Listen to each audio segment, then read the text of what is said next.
Резкая эскалация. Белый дом заговорил жестко. Теперь там прямо заявляют о нарушении всех договоренностей.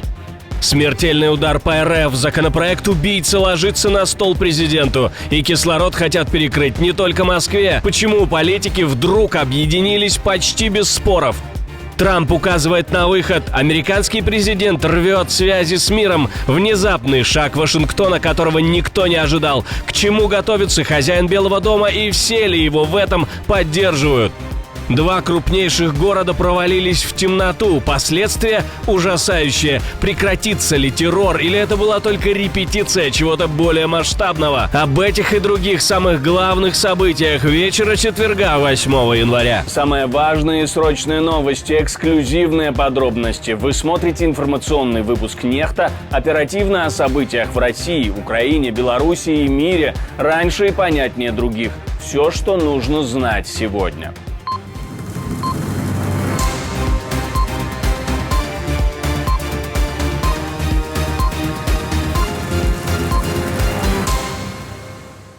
Сразу два крупных города остались без света. Сотни тысяч. Общее количество людей, оказавшихся в полном блэкауте, сложно сосчитать. Ведь и Днепр, и Запорожье, и прилежащие районы после российских обстрелов оказались отключенными от энергоснабжения, а соответственно воды и отопления. И часть связи ушла в аварийный режим. Вечером 7 января российские дроны атаковали критическую инфраструктуру областей. Наутро частично электрику удалось восстановить в Запорожье, но ситуацию называют напряженной и просят не включать лишние мощные приборы. В Днепропетровской области последствия тяжелее. По данным украинской стороны, без света, тепла и воды остаются более миллиона людей. Энергетики в первую очередь заживляют критическую инфраструктуру и продолжают восстановление без остановок.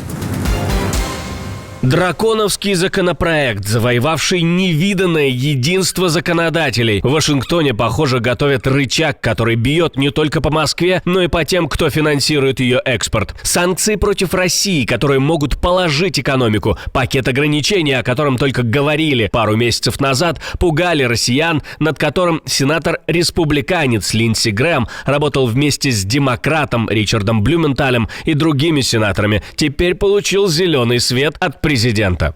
Это очень своевременно, потому что Украина идет на уступки ради мира, а Путин только говорит и продолжает убивать невинных.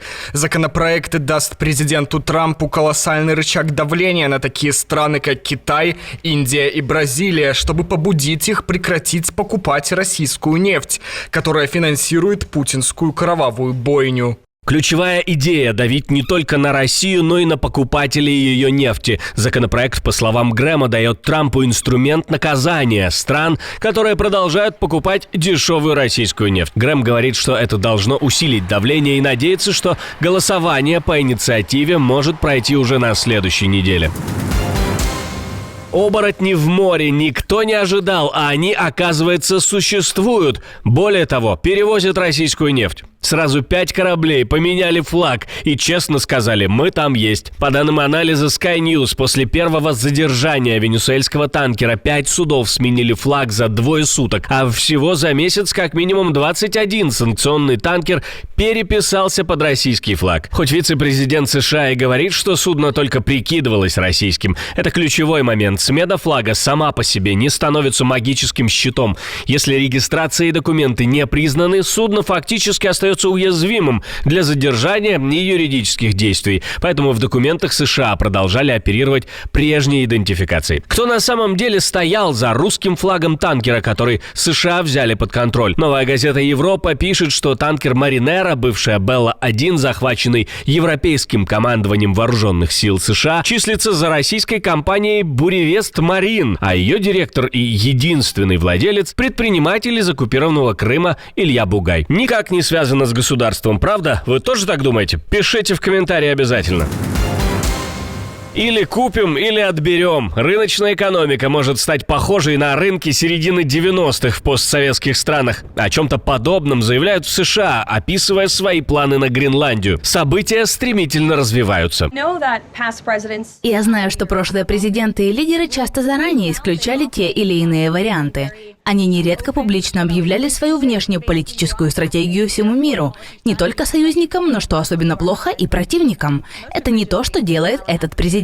Для Дональда Трампа все варианты всегда остаются на столе, когда он оценивает, что отвечает наилучшим интересам Соединенных Штатов. Но я подчеркну, его первым выбором всегда была дипломатия. Европа, похоже, перестала делать вид, что это просто слова. После новых заявлений Дональда Трампа о том, что США нужна Гренландия, в столицах Европы обсуждают, чем его реально сдерживать. Дания и власти Гренландии повторяют одно: остров не продается, а его будущее решают сами гренландцы. Берлин тоже публично дал сигнал: Гренландия принадлежит Дании, а кто-то вспоминает американскую историческую привычку покупать территории у россиян, французов и так далее. Как недавно напомнила премьер-министр Дании, Гренландия не продается, и ее нельзя просто забрать. Мы больше не живем в эпоху, когда можно было купить или продать Луизиану, поэтому эти запугивания должны прекратиться, и Дания знает, что может рассчитывать на солидарность европейских стран, которые подтвердили это через своих глав государств и правительств в совместном заявлении не позднее, чем вчера. А вот позиция США в отношении всей Европы становится все жестче.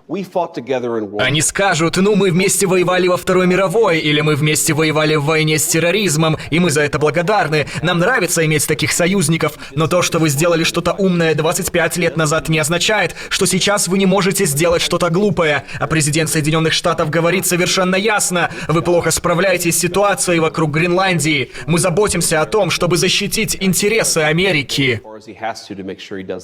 В целом выглядит так, будто с США дело иметь слишком ненадежно. Ну и что мы партнеры? Это же не значит, что вас нельзя атаковать. Дальше набор вариантов, который пересказывает издание «Политико». Первый – разрулить конфликт внутри НАТО, чтобы Альянс стал посредником и предложил пакет мер по арктической безопасности, учения, расходы, присутствие военное. Второй – экономический. ЕС и Дания хотят перебить американские обещания деньгами и проектами развития, чтобы у Гренландии не было мотива уходить под Вашингтон. Третий – ответ на экономические меры Евросоюза, включая инструмент против принуждения, который в Брюсселе называют торговой базукой. Четвертый – самый жесткий – обсуждение развертывания сил на острове по просьбе Копенгагена как фактора сдерживания. Хотя даже сторонники идеи признают, что физически остановить США в случае силового сценария Европе практически нечем.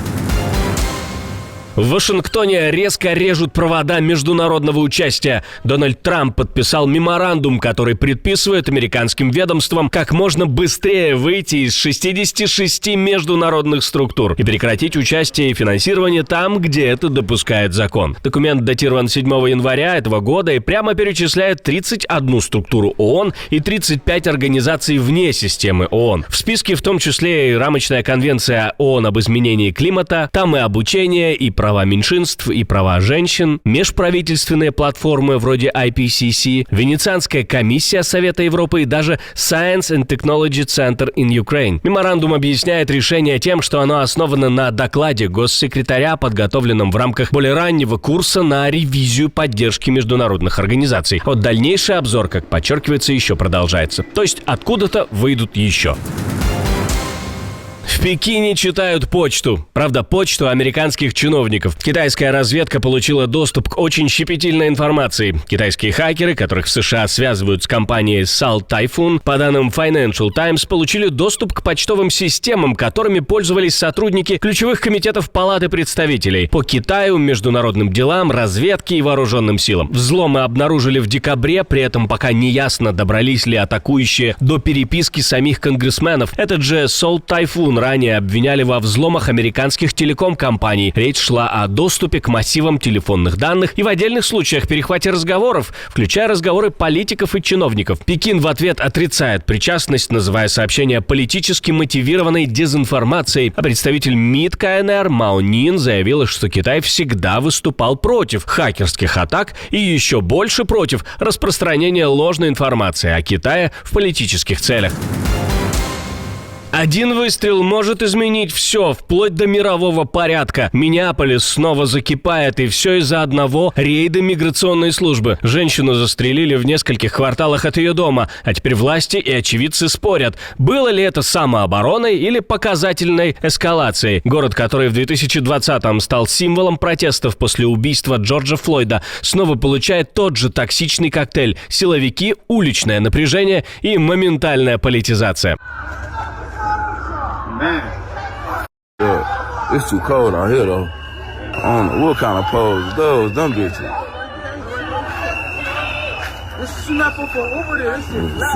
They took the body all the way down there somewhere. По данным медиа, речь о 37-летней Рене Николь Гуд. Федеральный агент открыл огонь во время операции. Администрация заявляет, что она пыталась наехать на сотрудников. Семья это отвергает, а видео и свидетельства уже разлетаются и подливают бензина в конфликт. Мне мало что можно сказать, чтобы снова сделать эту ситуацию лучше, но у меня есть послание для нашего сообщества, для нашего города, и у меня есть послание для ICE. ICE, пошли вы нахер из Миннеаполиса. Мы не хотим вас здесь. Ваша заявленная причина находиться в этом городе якобы обеспечить какую-то безопасность.